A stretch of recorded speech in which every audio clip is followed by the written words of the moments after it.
आप सभी छात्रों का आज के इस सत्र में बहुत-बहुत स्वागत है। आज हम अध्याय 6 ऊतक सिद्धांत भाग 4 पर आपके साथ चर्चा करेंगे। इस चर्चा में एनसीईआरटी अनुभाग 6.2.2 को चर्चा का मुख्य विषय हम बनाएंगे। यह अस्वीकरण है।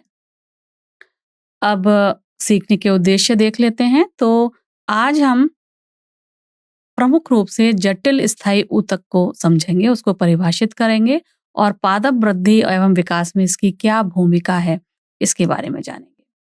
हमारा दूसरा उद्देश्य है पादप जीवन को बनाए रखने और वृद्धि को सक्षम करने में संवहन ऊतक यानी कि जाइलम एवं फ्लोएम की क्या भूमिका है, तो उनके महत्व को समझेंगे और उसके महत्व का मूल्यांकन करेंगे। चलिए, तो बात करते हैं जटिल स्थायी ऊतकों की आज के इस सत्र। तो पहला अनुक्रमणिका में हमारा जो आएगा, पहले स्थान पर आएगा जटिल स्थायी ऊतक। फिर हम इसमें ही जाइलम फ्लोएम के बारे में पढ़ेंगे। फिर इस सत्र को हम सारांशित करेंगे। सारांशित करने के बाद एनसीईआरटी पाठ्यक्रम के कुछ प्रश्न आपके सामने रखेंगे, मुख्य बिंदु आपके सामने रखेंगे इस पाठ से, इस सत्र से संबंधित, और अंत में 2-3 रोचक प्रश्न आपके सामने रखेंगे जिसे आपको अपनी समझ के अनुसार उत्तर देना है घर पर ही। तो शुरू करते हैं ये सत्र जिसमें हम जटिल स्थायी ऊतकों के बारे में चर्चा आरंभ करते हैं। तो जटिल स्थायी ऊतक के परिचय को पहले शुरू करेंगे। सबसे पहले परिभाषा देखेंगे। इसकी परिभाषा क्या है? ये वह ऊतक हैं जो विभिन्न प्रकार की कोशिकाओं से बने होते हैं। सिर्फ एक तरीके की कोशिका से नहीं बने होते, विभिन्न प्रकार की कोशिका से मिलकर बने होते हैं जो कि एक विशिष्ट कार्य को सब मिलकर करते हैं। ठीक है, तो जटिल स्थायी ऊतक एक से अधिक कोशिकाओं से बने होते हैं जो सभी मिलकर एक सामान्य कार्य को करते हैं। यह मुख्य अंतर को रेखांकित करता है। मतलब सरल ऊतक केवल एक ही प्रकार की कोशिका से बनते हैं, जबकि जटिल ऊतक कई अलग अलग प्रकार की कोशिकाओं से मिलकर बनते हैं। जटिल स्थायी ऊतकों में 2 प्रमुख प्रकार के हैं। जाइलम जो पानी और खनिज पदार्थों को ले जाता है पूरे शरीर में, एवं फ्लोएम जो भोजन को, पत्ती द्वारा जो भोजन बनता है वो पूरे शरीर में परिवहन के लिए जिम्मेदार होता है फ्लोएम। ठीक है, तो उनकी भूमिका वो पौधे के संपूर्ण शरीर में आवश्यक पदार्थ जैसे पानी, खनिज, भोजन का परिवहन करना है। वे संवहनीय बंडलों के रूप में संगठित होते हैं जो पौधों की परिवहन प्रणाली है और पौधों को जमीन पर उगने के लिए यह आवश्यक परिवहन प्रणाली प्रदान करते हैं। ठीक है, यहाँ पर आप जाइलम एवं फ्लोएम देख सकते हैं। तो चलिए, सबसे पहले हम जाइलम के घटकों की बात करेंगे। तो जो जाइलम है, यह पौधे की संरचना और कार्य में इसकी क्या भूमिका है, इसके क्या प्रत्येक घटक हैं, कितने घटक हैं, उसको समझ लेते हैं। तो जाइलम प्रमुख रूप से 4 प्रमुख प्रकार की कोशिकाओं से मिलकर बना होता है। पहला है ट्रैकीड्स, वेसल्स, जाइलम पेरेन्काइमा एवं जाइलम फाइबर। ये 4 हैं, ट्रैकीड्स, वेसल्स, जाइलम पेरेन्काइमा एवं जाइलम फाइबर्स। तो जो ट्रैकीड्स हैं इनको वाहिनिकाएं भी कहते हैं हिंदी में। ये पतली, लंबी, मृत कोशिकाएं होती हैं जिनकी जो कोशिका भित्ति हैं वो काफी मोटी होती हैं और लिग्निन युक्त होती हैं तथा इनके जो सिरे हैं वह काफी नुकीले होते हैं जो जड़ों से पौधों के बाकी हिस्सों तक पानी एवं खनिज के परिवहन में मदद करती हैं। ये जो वाहिनिकाएं हैं यह जिम्नोस्पर्म्स में खनिज और जल को ले जाने के लिए पूरी तरीके से उत्तरदायी संवहनी ऊतक होते हैं। ठीक है, तो इनके भीतर ट्रैकीड्स जो हैं या वाहिनिकाएं हैं, यह मुख्य जल संवहन तत्व माने जाते हैं। और तो ये हमें याद रखना है कि जिम्नोस्पर्म्स की बात होगी तो वहां पर क्या है, मुख्य जल संवहन तत्व ट्रैकीड्स है। ये ट्रैकीड्स मोटी लिग्निन दीवारों से मिलकर बने हैं जिनके अंदर छोटे छोटे छेद भी होते हैं जिन्हें हम पिट्स बोलते हैं, जो जल को उनके बीच गति करने के लिए अनुमति देते हैं। दूसरी है वेसल्स, जिसे हिंदी में बोलते हैं वाहिकाएं। मुख्य रूप से यह आवृतबीजी पौधों में पाए जाते हैं। ये लंबी नली जैसी संरचनाएं होती हैं जो वाहिका सदस्य नामक कोशिकाओं की एक श्रृंखला द्वारा निर्मित होती हैं जो सिरे से सिरे तक व्यवस्थित होती है। ठीक है, सिरे से सिरे तक व्यवस्थित होती हैं। इनकी अंतिम जो भित्तियां हैं वह छिद्रित होती हैं जो कुछ कुशल जल परिवहन के लिए एक सतत चैनल बनाने का कार्य करती हैं। ठीक है, तो कुछ कोशिकाओं की जो अंतिम दीवारें हैं, जैसे कि जाइलम में पाई जाने वाली कोशिकाओं की एक लगातार चैनल बनाने के लिए छिद्रित होती हैं। यह पानी को जड़ से पौधे के बाकी हिस्सों तक कुशलतापूर्वक ले जाने की अनुमति देता है, सुनिश्चित करता है कि सभी हिस्सों को आवश्यक पानी और पोषक तत्व प्राप्त हो जाए। फिर है जाइलम तंतु। जाइलम तंतु कैसा है? इसकी दीवारें होती हैं मोटी, तो ये मोटी भित्ति वाला है एवं जाइलम तंतु मृत स्क्लेरेनकाइमा कोशिकाओं से मिलकर बनती है। स्क्लेरेनकाइमा अभी हमने भाग 3 में पढ़ा था ना, वो मृत होती हैं, तो यह जो जाइलम तंतु है यह भी मृत स्क्लेरेनकाइमा कोशिकाओं से बनी होती हैं, जो कि इनको क्या देंगी? यांत्रिक शक्ति और सहारा देंगी। ठीक है, और ये कोशिकाएं परिपक्व जब होंगी तो धीरे धीरे अपना जो है प्रोटोप्लाज्म खो देती हैं, कठोर हो जाती हैं और मृत हो जाती हैं, जिससे ये पौधे को मजबूत यांत्रिक समर्थन देती हैं और इसकी संरचना बनाए रखने में मदद देती हैं। फिर है जाइलम पेरेन्काइमा या जाइलम मृदोतक। ये मृदोतक है इसलिए यह जीवित है और इनकी कोशिका भित्ति कैसी होगी? पतली होगी। तो यह जीवित पतली भित्ति वाली कोशिकाएं हैं जो खाद्य पदार्थ जैसे कि स्टार्च एवं वसा का भंडारण करती हैं एवं जल के पाश संवहन में भी सहायता करती। ठीक है, चलिए, तो ये इसके 4 प्रकार हैं, 4 अलग अलग जो मुख्य तत्व हैं उनके बारे में हमने देख लिया। अब हम जाइलम के कार्यों पर चर्चा कर लेते हैं। तो जाइलम जो है वह पौधों में संवहन की प्रक्रिया से तात्पर्य यानी कि जल और खनिजों के विशेषीकृत ऊतक कहा जाता है इनको, जिन्हें जाइलम कहा जाता है। इसके माध्यम से जड़ों से लेकर पौधों के शेष सारे भाग तक परिवहन की प्रक्रिया को करते हैं, जहां पर जल एवं खनिज की आवश्यकता है। यह गति मुख्य रूप से मूल दाब के बल पर पत्तियों से वाष्पोत्सर्जन द्वारा खींचने के कारण होती है, जिससे यह सुनिश्चित होता है कि आवश्यक पोषक तत्व और जल पौधे के सभी भागों तक पहुंचे ताकि वह वृद्धि और जीवित रह सके। पौधों में यांत्रिक सहायता कुछ कोशिकाओं की लिग्निन युक्त कोशिका भित्ति द्वारा प्राप्त की जाती है, जो उन्हें मजबूत और अकुशल बनाती है, जिससे पौधा सीधा खड़ा रह सकता है, अपने भार को सहन कर सकता है और विशेष रूप से लंबे पौधे के लिए यह महत्वपूर्ण होते हैं, क्योंकि यह उन्हें अपने भार या हवा जैसे बाहरी बलों के कारण मुड़ने और टूटने से रोकता है।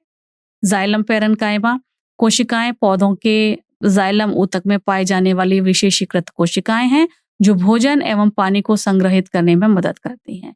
ये कोशिकाएं सजीव कोशिकाएं होती हैं, जिनकी पतली दीवारें होती हैं, जिससे वे पोषक तत्वों और पानी को धारण और संरक्षित कर सकती हैं, जो पौधे के विकास और जीवित रहने में सहायता करती है, खासकर उन क्षेत्रों में जहां पानी और पोषक तत्व सीमित मात्रा में हो सकते हैं। अब हम फ्लोएम के बारे में बात करेंगे। फ्लोएम भी 4 मुख्य तत्वों से मिलकर बना होता है। यह भी पौधों के संवहनी तंत्र का हिस्सा ही है। तो 4 घटक कौन से हैं? चालनी नालिकाएं, सहचर कोशिकाएं, फ्लोएम तंतु एवं फ्लोएम पेरेन्काइमा। ठीक है, चालनी नालिकाएं लंबी होंगी और पतली कोशिकाएं होंगी, जो भोजन को मुख्य रूप से सुक्रोज जो बनता है उसके रूप में पत्तियों से, जो पत्तियों में बन रहा है भोजन सुक्रोज के रूप में, उसको पत्तियों से पौधों के अन्य भागों में पहुंचाएगी।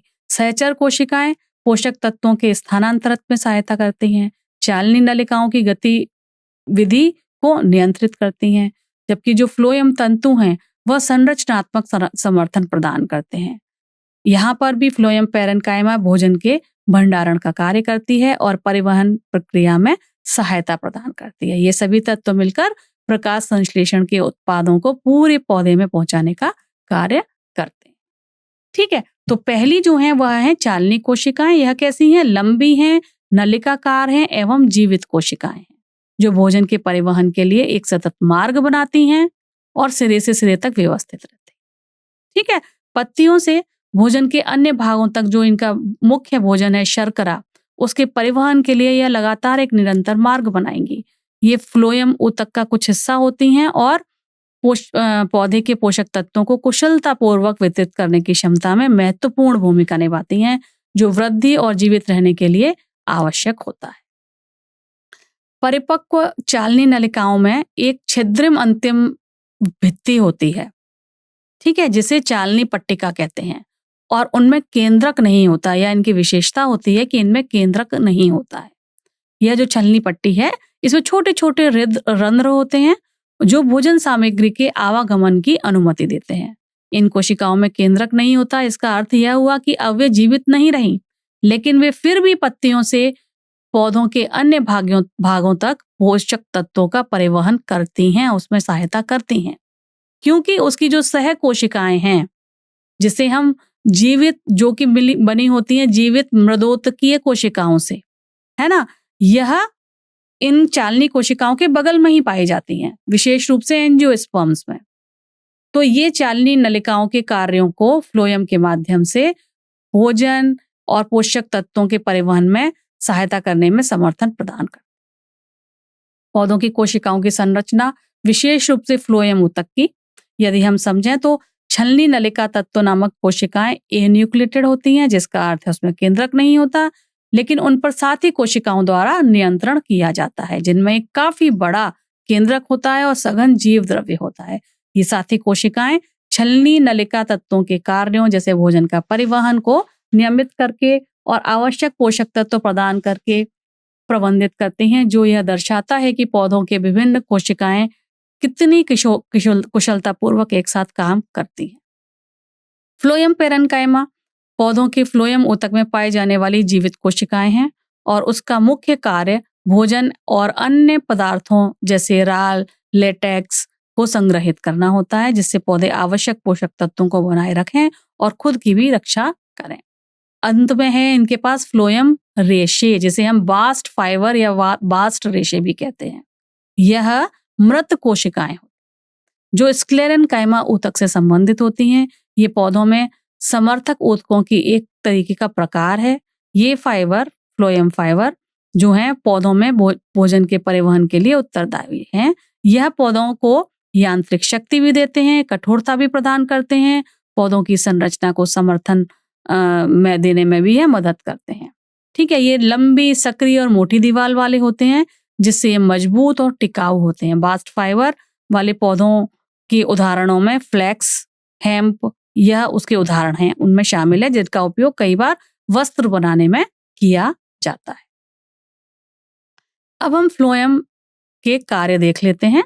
तो पहला काम है इसका स्थानांतरण, यानी कि पौधों की पत्तियों द्वारा जो भोजन बनता है, शर्करा, अमीनो एसिड, इन सभी चीजों को पौधे के अन्य भागों तक पहुंचाना। यह उनका कार्य है, जहां वे संग्रहित होते हैं और वृद्धि के लिए उनको फिर उपयोग में लाया जाता है। दूसरा इनका काम है द्विदिशीय गति, यानी कि जाइलम के विपरीत। जाइलम तो केवल जड़ से लेकर पौधे के बाकी भागों तक जल का वितरण करता है, लेकिन जाइलम के विपरीत जो फ्लोएम है वह आवश्यकता के अनुसार भोजन को ऊपर की दिशा में भी भेज सकता है और नीचे की दिशा में भी भेज सकता है। जब भोजन की जरूरत तो सभी जगह है ना, तो वो तो कहीं पे भी भेज सकता है। तो यह दोनों दिशाओं में गति कर सकता है। तो यह द्विदिशीय गति के लिए जाना जाता है, जबकि जाइलम की जो गति होती है वह नीचे से ऊपर ही होती है। ठीक है, क्योंकि जाइलम केवल पानी और खनिज को ऊपर की तरफ ले जाएगा, फ्लोएम तो भोजन को ऊपर और नीचे दोनों तरफ ले जा सकता है, क्योंकि यह इस बात पर निर्भर करता है कि पौधे को किसी विशेष समय पर क्या आवश्यकता है ना। यह द्विदिशात्मक गति पौधे को पत्तियों, फलों, जड़ों जैसी वृद्धि करने वाले भागों में पोषक तत्वों को कुशलतापूर्वक वितरित करने की अनुमति देता है, जिससे इष्टतम विकास हो सके और जीवित रहना पौधों का सुनिश्चित हो सके। तो यदि हम जाइलम और फ्लोएम में अंतर समझें तो हम ये देख पाएंगे कि यह दोनों हैं तो प्रकार संवहनी ऊतक के, लेकिन जाइलम पानी और खनिज पदार्थों को पौधों के बाकी हिस्सों में जड़ से ऊपर की तरफ पहुंचाता है, एक ही दिशा में ही परिवहन करता है।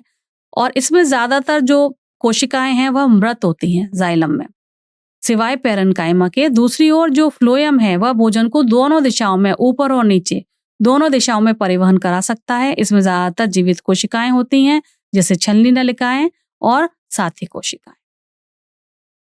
तो चलिए अब हम इस सत्र को सारांशित कर देते हैं। यहाँ पर हमने पौधों के परिवहन में जाइलम एवं फ्लोएम की भूमिकाओं पर चर्चा की। तो चलिए इस बात की जांच करना शुरू करते हैं कि जाइलम पानी और खनिज को कैसे ले जाता है, फ्लोएम भोजन एवं शर्करा का परिवहन कैसे करता है। तो जाइलम पानी और खनिज को जड़ों से पत्तियों तक एक ही दिशा में ले जाता है, ऊपर की तरफ, जबकि फ्लोएम भोजन को पौधे की आवश्यकता के अनुसार दोनों दिशाओं में यानी ऊपर और नीचे ले जा सकता है। जाइलम एवं फ्लोएम दोनों पौधों के संवहनी तंत्र का हिस्सा हैं, लेकिन कोशिका संरचना में वे काफी भिन्न हैं। जाइलम मुख्य रूप से मृत कोशिकाओं से मिलकर बनी होती हैं, जैसे ट्रैकिड्स, वेसल्स, जो पानी और खनिज को जड़ों के पौधों के बाकी हिस्सों से जोड़ने में मदद करती हैं, जबकि ये कोशिकाएं परिपक्व होने पर मृत हो जाती हैं। ठीक है। और उनकी जो खोखली संरचना है उसके माध्यम से पानी कुशलतापूर्वक एक दिशा में आगे बढ़ता रहता है। पौधों के संवहन बंडल में जाइलम केंद्र की ओर स्थित होते हैं और जड़ों से पौधों के बाकी हिस्से तक पानी एवं खनिज का परिवहन करते हैं, जबकि फ्लोएम बाहरी किनारे की ओर स्थित होते हैं और पत्तियों द्वारा बनाए गए पोषक तत्वों को पौधों के अन्य भागों पर पहुंचाने का कार्य करते हैं। चलिए अब एनसीईआरटी के कुछ क्वेश्चंस देख लेते हैं। पहला यहाँ प्रश्न पूछा गया है, जाइलम ऊतक के निम्नलिखित में से कौन से घटक एकमात्र जीवित कोशिकाएं हैं? क वाहिनिकाएं, ख जाइलम वाहिकाएं, ग जाइलम मृदोतक, घ जाइलम तंतु। इन चारों में से कौन सी जीवित कोशिका है, इसको बताना है। तो इसका सही उत्तर है ग जाइलम पैरेन्काइमा। तो जाइलम के जो 4 घटक हैं उनमें से जाइलम के एक प्रकार की जाइलम 4 अलग अलग घटकों से मिलकर बनी होती है, ये तो हम जानते हैं। और इसमें जो केवल जाइलम पैरेन्काइमा है वह जीवित होती है, ये पतली भित्ति वाली होती है और इसका काम होता है भोजन के भंडारण करना और पानी के अरीय भंडारण करना और कभी कभी प्रकाश संश्लेषण भी यह करती है। ठीक है। तो बाकी जो 3 भाग हैं इसके, वाहिनिकाएं, वाहिकाएं एवं रेशे, यह परिपक्व होने पर मृत हो जाते हैं। तो यह इसका उत्तर है। अगला प्रश्न है, फ्लोएम का प्राथमिक कार्य परिवहन करना है। किसका परिवहन करना है? 4 विकल्प दिए हैं। क जड़ों से पत्तियों तक जल और खनिज का, ख पत्तियों से पौधे के अन्य भागों तक शर्करा एवं पोषक तत्वों का, ग वायुमंडल से पत्तियों में कार्बन डाइऑक्साइड का, घ पत्तियों से जड़ों तक ऑक्सीजन का। किसका परिवहन करता है फ्लोएम, बताइए। चलिए इसका उत्तर क्या है? क्या करता है फ्लोएम? पत्तियों से जो भोजन बनता है उसको पौधों के अन्य भागों तक पहुंचाने का कार्य करता है, इसलिए ख विकल्प सही है। फ्लोएम क्या काम करता है? भोजन वहन का काम करता है। यह मुख्य रूप से शर्कराओं के परिवहन के लिए उत्तरदायी है। यह चालनी नलिकाएं साथी कोशिकाओं जैसी जीवित कोशिकाओं से बना होता है, जो मिलकर पारगमन नामक प्रक्रिया के माध्यम से भोजन को गति प्रदान करते हैं। यह ऊतक पौधे के विकास और वृद्धि को समर्थन देने में महत्वपूर्ण भूमिका निभाता है, ताकि सभी भागों को जीवित रहने और प्रजनन के लिए आवश्यक पोषक तत्व प्राप्त हो जाए। यह दूसरी जो पंक्ति है यह स्पष्ट करती है कि पौधों में फ्लोएम ऊतक विलेय कार्बनिक पदार्थों, मुख्य रूप से पत्तियों में प्रकाश संश्लेषण के दौरान बने हुए शर्कराओं को पौधे के अन्य भागों तक पहुंचाता है, जहां वे या तो विकास के लिए उपयोग किए जाते हैं या फिर बाद में उपयोग के लिए संग्रहित कर लिए जाते हैं। अगला प्रश्न है, चालनी नलिका तत्वों में छिद्रित अंतिम भित्तियां क्या कहलाती हैं? 4 विकल्प हैं। क अंत पट्टिकाएं, ख छिद्रित गर्त, ग चालनी पट्टिकाएं, घ चालनी धब्बे। तो चालनी नलिका तत्वों में छिद्रित अंतिम भित्तियों का नाम है चालनी पट्टिकाएं, जो कि ग विकल्प में दिया हुआ है। चालनी नलिकाएं जो हैं वह पौधों के फ्लोएम ऊतक में पाए जाने वाले लंबे पतली कोशिकाएं होती हैं, जो पत्तियों से पौधों के अन्य भागों तक भोजन, मुख्य रूप से शर्करा को परिवहित करने के लिए उत्तरदायी होती हैं। कुछ कोशिकाओं में अंतिम जो दीवारें हैं उनमें छिद्र होते हैं, जिसे हम छलनी तश्तरी भी कहते हैं। यह जो छिद्र हैं यह खाद्य पदार्थों जैसे शर्करा को एक कोशिका से दूसरी कोशिका में जाने की अनुमति देते हैं, जिससे पौधा पोषक तत्वों को अपने विभिन्न भागों तक कुशलतापूर्वक पहुंचा दे। अगला प्रश्न है, पौधों में फ्लोएम की भूमिका और पोषक तत्व परिवहन की इसकी दिशा की व्याख्या करिए। तो चलिए इसका हल देख लेते हैं। फ्लोएम क्या है? यह एक जटिल स्थायी ऊतक है जो पोषक तत्व, विशेष रूप से पत्तियों द्वारा जो बनाया गया भोजन है, उसको पौधे के अन्य हिस्सों यानी कि जड़ों, फूलों, फलों तक पहुंचाने का कार्य करता है। तो यह क्योंकि इन सभी चीज़ों को शर्करा इत्यादि को विशेष कोशिकाएँ जिसे हम सीव ट्यूब कहते हैं उसके माध्यम से सभी जगह पहुँचाने का कार्य करता है। तो इसका जो स्थानांतरण है वह द्विदिशीय है, यानी कि दोनों डायरेक्शन में, मतलब ऊपर और नीचे जहाँ भी उसकी ज़रूरत है वहाँ पर वह भोजन पहुँचाने का कार्य करता है। बजाय जाइलम के, जाइलम का काम होता है केवल जड़ से पत्तियों की ओर पानी को पहुंचाना। उसके जस्ट बिल्कुल इसके विपरीत फ्लोएम क्या करेगा, द्विदिशीय गति करेगा, जिससे पौधे को यह सुनिश्चित करने में काफी मदद मिलती है कि जहां उसको सबसे ज्यादा आवश्यकता भोजन की है वहां पर वह पहुंच जाए। अगला प्रश्न है, सहचर कोशिकाओं के बारे में निम्नलिखित में से कौन सा कथन गलत है? क, ये विशिष्ट मृदुतक कोशिकाएं हैं। ख, ये चालनी नलिका तत्वों से निकटता से संबंधित हैं। ग, ये जीवित कोशिकाएं हैं जिनमें केंद्रक और सघन कोशिका द्रव्य होते हैं। घ, ये मुख्य रूप से यांत्रिक सहायता प्रदान करने में शामिल हैं। तो इसका घ जो है वह कथन गलत है। विकल्प घ जिसमें लिखा है यह मुख्य रूप से यांत्रिक सहायता प्रदान करने में शामिल है। जो सहचर कोशिकाएं हैं यह छलनी नलिका तत्वों की उपापचयी आवश्यकताओं के प्रबंधन करने में उनकी सहायता करती हैं। यह सुनिश्चित करती हैं कि पौधे में भोजन जो है वह कुशलता पूर्वक परिवहित हो सके। ये संरचनाएं यह समर्थित करती हैं कि जो मुख्य भूमिका है शरीर में चयापचय की प्रक्रियाओं को नियंत्रण मिल सके, नियमित करने में यह मदद करती है, ना कि हड्डियों या मांसपेशियों की तरह यह संरचनात्मक समर्थन प्रदान करती हैं, जहाँ विभिन्न ऊतकों की विशेषज्ञता वाली भूमिकाएं होती हैं। और चयापचय नियमन कुछ ऊतकों जैसे संयोजी ऊतक या विशिष्ट अंगों का एक प्रमुख कार्य होता है।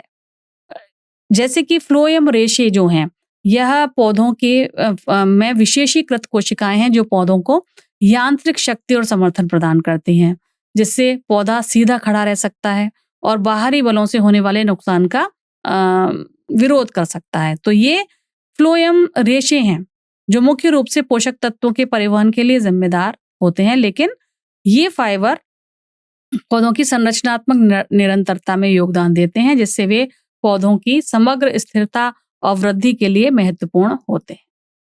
अगला प्रश्न है, फ्लोएम में पौधे का परिवहन किस दिशा में होता है? एक दिशीय हमेशा ऊपर की तरफ। ख में लिखा है एक दिशीय हमेशा नीचे की तरफ। ग द्विदिशीय ऊपर और नीचे की तरफ। घ में लिखा है द्विदिशीय केवल क्षैतिज रूप में।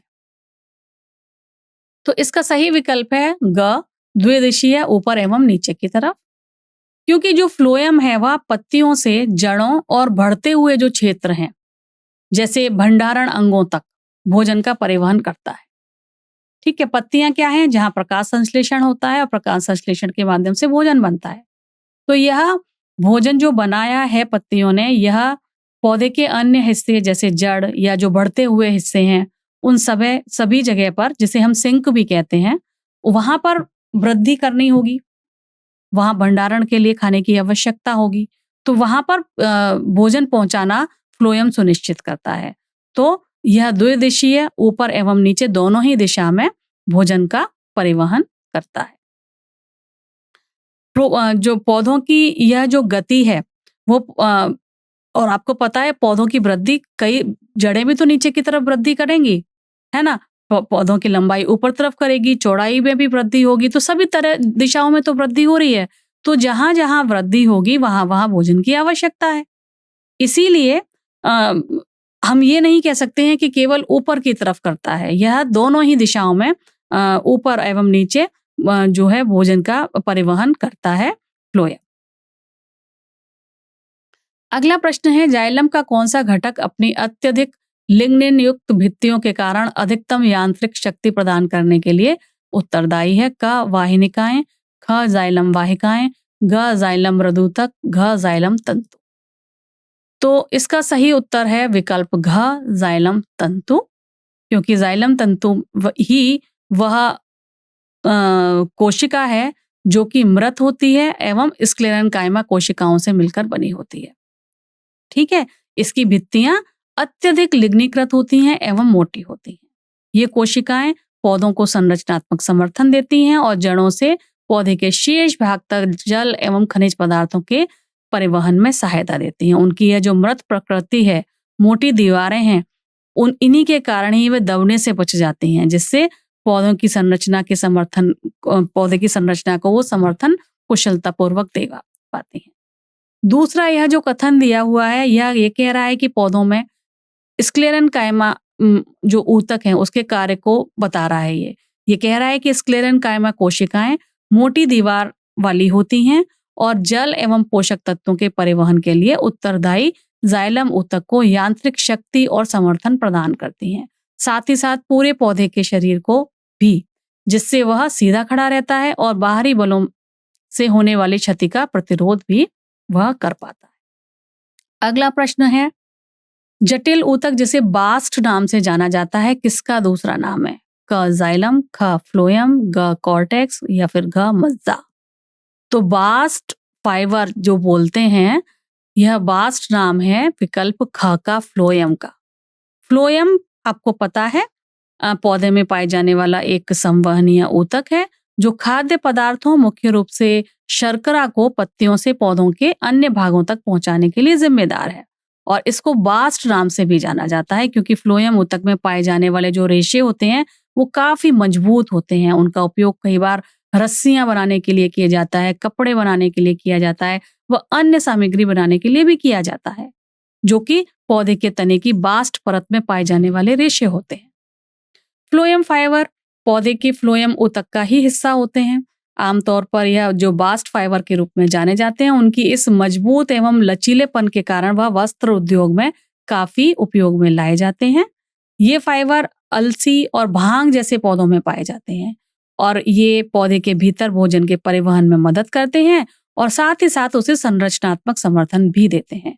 उनके अद्वितीय गुण उन्हें वस्त्र, रस्सियां एवं अन्य टिकाऊ उत्पादों के निर्माण के लिए मूल्यवान बनाते हैं।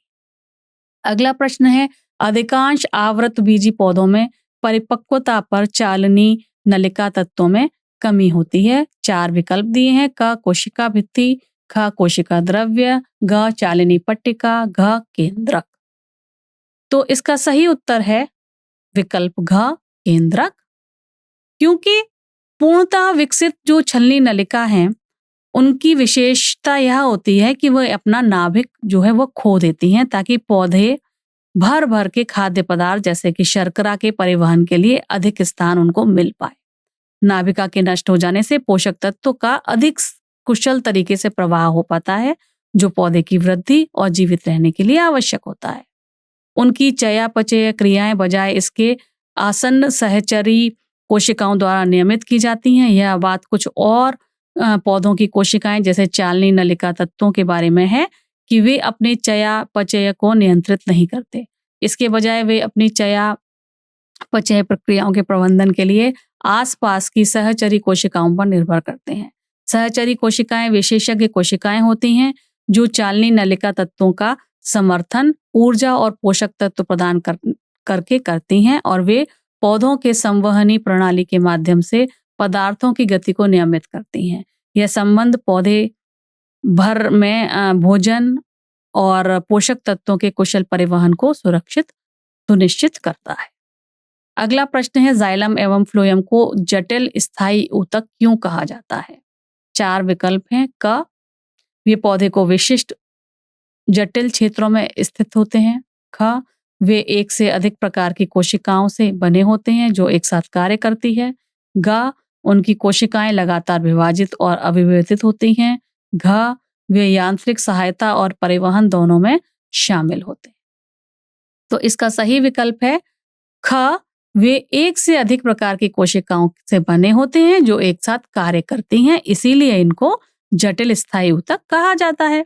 जब जटिल शब्द आ गया, इसका अर्थ है कि ऊतक विभिन्न प्रकार की कोशिकाओं और संरचनाओं से मिलकर बना हुआ है जो एक साथ मिलकर कोई एक विशिष्ट कार्य कर रहे हैं।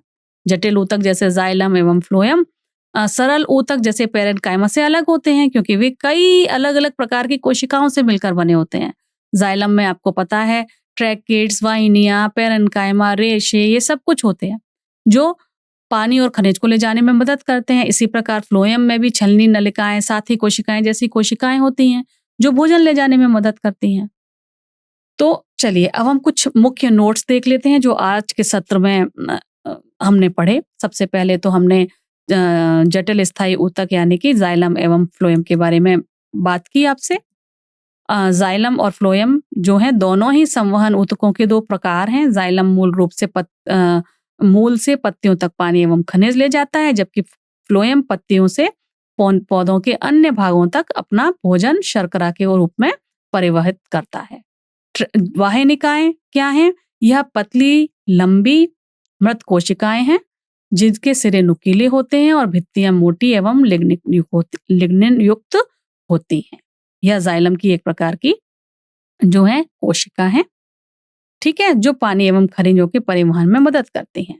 ये भित्तियां अपने गर्त युग्मों के माध्यम से जल एवं खनिज पदार्थों का परिवहन करती हैं और अनावृत बीजी यानी कि जिम्नोस्पर्म में मुख्य जल संचालन तत्व मानी जाती हैं। इन भित्तियों में छोटे छोटे छिद्र होते हैं जो जल को सटीक कोशिकाओं के बीच कुशलता पूर्वक ले जाने की अनुमति देते हैं।